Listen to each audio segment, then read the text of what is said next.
Vamos a empezar ahora con la presencia de Mario Blecher, a quien desde ya agradecemos su presencia. Ha hecho un gran esfuerzo para poder estar hoy aquí con nosotros. Mario Blecher es economista con doctorado en la Universidad de Chicago. Fue consejero del Fondo Monetario Internacional y profesor en la George Washington University, en la New York University, y fue designado asesor senior para Europa y asesor de política asiática del Banco Mundial. Fue presidente del Banco Central en el año 2002, asesor del programa de Economía Internacional en Chatham House y director del Centro de Estudios del Banco de Inglaterra. Actualmente es consultor mundial en la temática. Mario, tu tiempo. En algún momento, para que yo no tengo... acá está ahí. Bueno, muy buenos días a todos. Muchas gracias a los presidentes de las comisiones por la invitación. Es para mí un honor estar acá. Voy a utilizar el tiempo que se me ha asignado para discutir básicamente tres tópicos que querría dejar mi posición clara sobre ellos. Voy a tratar de discutir los aspectos más analíticos de esos tópicos, no tanto el tema de los números y de los detalles, porque obviamente acá hay gente que sabe mucho más, que conoce los detalles de la negociación, conoce los detalles de los números, y creo que conviene mejor que me concentre en la parte más específicamente analítica del tema.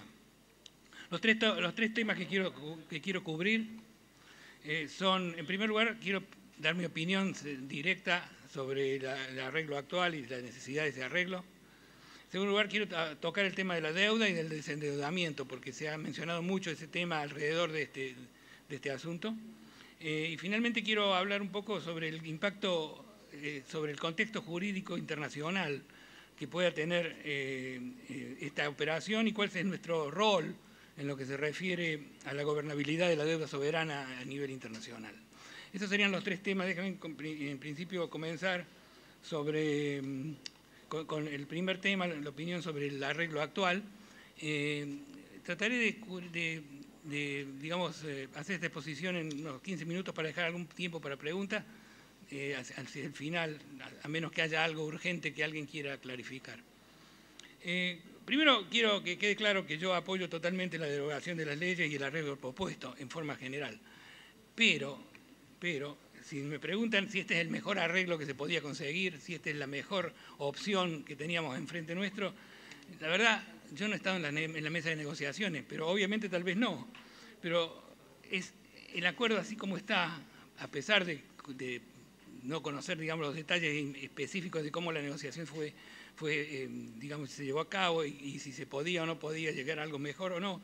Pero el arreglo que tenemos hoy en día enfrente nuestro es infinitamente mejor que continuar fuera del sistema como veníamos, ¿no es cierto? Lo que cuesta y lo que costó a nuestro país esta situación excede cualquier mejora posible que se podía hacer en los márgenes del acuerdo. De forma de que creo que al no haber tenido acceso al crédito, hemos perdido oportunidades de inversión, oportunidades de desarrollo que exceden muchísimo, por mucho, la ganancia adicional que podría haber en evitar un acuerdo en este momento o seguir como veníamos, o obtener alguna ganancia marginal sobre lo que se podía obtener.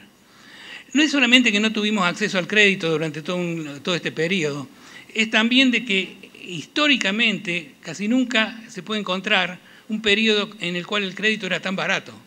O sea, no solamente hemos perdido la oportunidad de tener acceso al crédito internacional, pero hemos tenido un periodo en el cual no pudimos tener acceso al crédito internacional cuando estaba barato, cuando estaba, como el día de hoy, que continúa todavía esta tendencia, pero ya, digamos, en un periodo de mayor tensión, pero cuando el crédito y la liquidez internacional era alta. ¿Por qué esto es una pérdida fundamental? Es una pérdida fundamental porque perdimos la oportunidad de poder invertir con los ahorros internacionales y porque esa oportunidad la ganaron nuestros competidores. Nos excluimos del mundo en las mejores circunstancias. Y ahora, si nosotros mantenemos una economía cerrada por estas condiciones que se impusieron como consecuencia del default, esto tiene un costo inmenso en términos de las posibilidades competitivas de la Argentina. Nuestros clientes, nuestros socios, nuestros vecinos han podido aprovechar una circunstancia que nosotros no pudimos aprovechar. Y si no tenemos acceso al crédito mundial, ¿cómo hacemos para evitar la pérdida de competitividad? No se puede ganar ni eficiencia, ni tecnología, ni nada que nos permita competir en igualdad de condiciones. ¿Y cuál es la consecuencia? Terminamos siempre dependiendo de la tasa de cambio. Entonces, para ganar competitividad, que no dependamos de la tasa de cambio, tenemos que ganar competitividad más legítima a través de inversión, que nos mejore la tecnología, la productividad, que nos abra nuevos mercados, que nos abra nuevos clientes, pero todo eso requiere inversión y la inversión requiere crédito. Ese es el primer tema y la justificación por la cual yo creo de que, sin entrar a discutir si este es el mejor acuerdo o se podía haber conseguido algo marginalmente mejor, ¿por qué creo que hay que apoyar un acuerdo que permita a la Argentina reinsertarse nuevamente en el sistema financiero internacional? El tema del endeudamiento. Cuando se dice, bueno, pero si se soluciona este problema, la Argentina está en el camino del endeudamiento. Hay varios puntos acá que quiero mencionar. En primer lugar, cuando se gasta más de lo que se tiene, siempre hay endeudamiento. Si tenemos un déficit, hay endeudamiento. La pregunta es ¿con quién? Si uno gasta más de lo que tiene, se está endeudando. O se endeudó con el Banco Central, o se endeudó con el sector privado local, o se endeudó con el extranjero, pero es obvio de que si usted no paga su cuenta, se está endeudando con alguien. Y en este momento se recibió una situación en la que hay un déficit, no sé si de 5, de 6 o de 7%, lo cual implica desde ya un endeudamiento. Eso es un endeudamiento. La cuestión es si es el buen endeudamiento o el mal endeudamiento. Y esta operación cambia una deuda por otra, pero cambia una deuda cara, como la que se fue acumulando, por una deuda más accesible. Entonces, en términos de valor presente, esta operación reduce el endeudamiento. No solamente que no lo aumenta, sino que lo reduce en términos de valor presente, porque se cambia. Es como cuando usted refinancia una hipoteca que estaba pagando 15% por un crédito que paga 10%. Su deuda es la misma, pero el costo es menor y el valor presente de su endeudamiento cae. Ahora yo quiero decir dos palabras sobre el tema del endeudamiento en general. Yo creo que el desendeudamiento no es una virtud y el endeudamiento no es un pecado. Que me quede claro.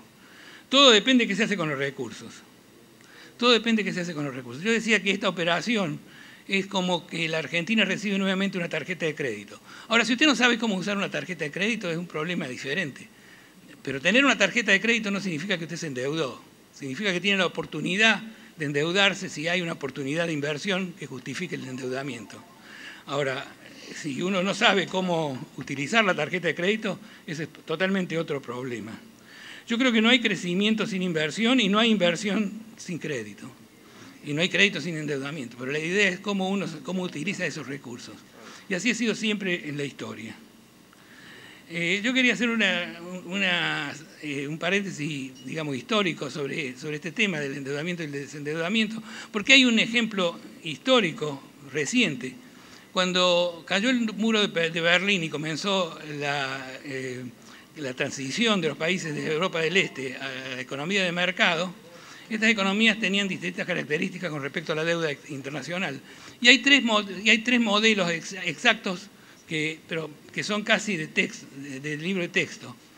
Tenemos el caso de Rumania, que se desendeudó. El objetivo fue comenzar un proceso de desendeudamiento. Y el desendeudamiento fue casi feroz, en el sentido de que se suspendieron las inversiones, se suspendieron las importaciones de energía, se cayeron los salarios, entró en una recesión y se desendeudó, terminó sin deuda. Luego tenemos el caso de Polonia, que no se desendeudó, pero declaró un default, pero no digamos desde el punto de vista unilateral, sino que negoció un default que llevó mucho tiempo, pero se desendeudó a través de un default. Y luego está el caso de Hungría, que no hizo ni un default ni se desendeudó, sino que mantuvo la deuda más o menos constante y bajo control. Ahora, ¿qué pasó en este caso? Aquellos que recuerdan qué pasó en Rumania, probablemente se darán cuenta de que ese proceso no fue muy favorable para los que lo implementaron. El presidente Ceausescu terminó muerto en estas circunstancias. Hubo una rebelión y terminó mal. Y la economía estaba en una situación bastante desastrosa. Ahora sí, no tenía deuda. Eso sí. Pero bueno, tenemos que ver. Yo no estoy comparando con nada en particular. Yo estoy acá, digamos, haciendo alusión a un caso histórico. El caso de Polonia fue que llevó mucho tiempo poder negociar en forma desordenada esa salida, ese default, pero a la larga terminó con una deuda menor, negociada y con un crecimiento más o menos sostenido. El caso de Hungría es el caso en el que nunca se desendeudó, pero tampoco nunca tuvo una recesión, tampoco creció a tasas fantásticas, pero tuvo muchísima mayor estabilidad que el resto de los países. Entonces, hay tres ejemplos que uno puede estudiar y aprender, y creo que eso todo depende de cómo se lo maneja. Ahora, yo insisto, para decir que mejor es no tener una tarjeta de crédito para no endeudarse, yo creo que es una falacia. Yo supongo que el que dice que no tengamos una tarjeta de crédito para no endeudarnos es porque no sabe manejar su propia tarjeta de crédito. Pero realmente creo que está claro eso. Finalmente, el tema internacional. En primer lugar, a nosotros nos interesa saber, sin ninguna duda, cómo esto afecta a nuestro país. Ese es nuestro interés fundamental y principal. Pero no podemos dejar de observar que somos parte de un sistema financiero internacional al que estábamos excluidos, pero queremos de alguna manera pertenecer, por las ventajas que esto nos proporciona. Es bueno para la Argentina normalizar la situación, pero creo que crea un mal precedente a nivel internacional. No hay alternativa. Hay un fallo, ese fallo fue apelado y fue nuevamente afirmado por la Corte de Mayor Justicia de Estados Unidos. Se pudo negociar, supongo, lo mejor posible, pero se convalida una resolución judicial con poco sentido financiero. Todo el concepto de riesgo país es un concepto en el cual no se paga si hay un default porque se estaba cobrando de antemano un riesgo. Y esto se convalida. Pero no teníamos alternativa y en cierta forma hay algunos cambios en el sistema financiero que podría de alguna manera reducir el tema de los holdouts. Pero en cierta forma sí da un incentivo hacia los holdouts. ¿Cuál sería la solución global? Y de vuelta, insistiendo en que esto a nosotros nos beneficia y por eso evidentemente tenemos que aprobarlo. Pero ¿cuál sería la solución global que evite ese precedente? Bueno, eso sería la institución de un mecanismo para convocatorias y reestructuraciones soberanas. El mecanismo de una corte que cuando un país no puede pagar, puede recurrir a esa corte. Es el mecanismo que inicialmente sugirió Anne Kruger en el Fondo Monetario y fue rechazado, y que luego nosotros el país tuvo esta iniciativa pero obviamente no se pudo legislar retroactivamente, no era para mejorar nuestra situación retroactiva, pero no se tomó suficientemente en cuenta. Ese es el mecanismo que se propuso en las Naciones Unidas, un mecanismo por el cual si un país tiene los problemas que tenemos nosotros, se recurre a una corte y esa corte puede adjudicar, una corte que conoce el tema financiero y puede adjudicar de acuerdo a las necesidades.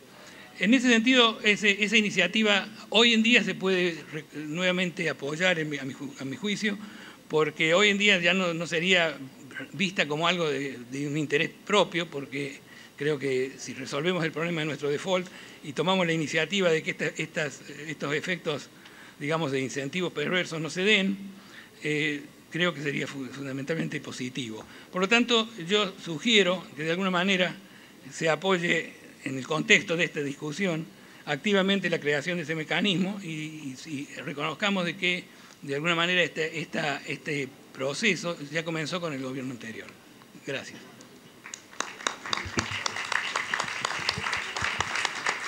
Muchas gracias, Mario.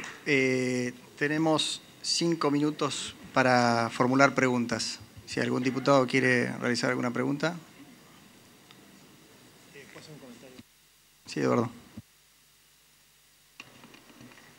Doctor Blecher, le quiero agradecer muchísimo sus comentarios y quiero hacer un comentario, no una pregunta. El ministro de Economía el viernes hizo referencia a su propuesta y dijo que en la última reunión del G20 Argentina estuvo hablando con todos los demás ministros de Finanzas para acelerar un proceso internacional como usted propone, que haga que esta reestructuración y esta relación perversa con los fondos buitres sea la última que suceda en la historia. Así que estamos en el camino que usted sugiere, doctor Blecher. Muchas gracias. Gracias, Eduardo. Si algún diputado quiere formular una pregunta. Si no hay preguntas, le agradecemos a Mario por esta gentileza y pasamos al siguiente expositor. Gracias, Mario. Que había que pagar.